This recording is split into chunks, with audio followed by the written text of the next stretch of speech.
నేను పాపం చేయకూడదు అని అనుకుంటున్నా. నా హృదయం, నా అంతరాత్మ ఏం చెప్తుంది నాతో? పాపము చేయట దేవునికి ఇష్టం లేదు. నీ కొరకు ఆయన శిలువలో మరణించి నీ పాపముల నిమిత్తం ఆయన శాపముగా మార్చబడ్డాడు నిన్ను విడిపించడానికి. కాబట్టి నువ్వేం చేయకూడదు?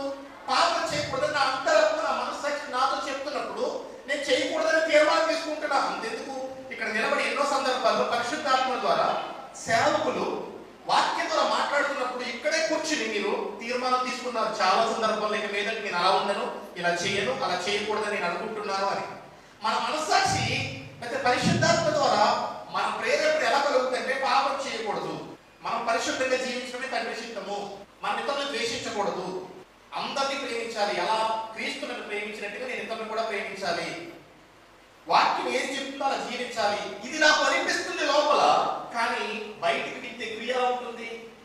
నేను లోపల ఏం జరుగుతుందో చెప్పాను ఇప్పుడు, కానీ బయటికి నేను ఎలా కనబడుతున్నా? చేయకూడదని చేస్తున్నా.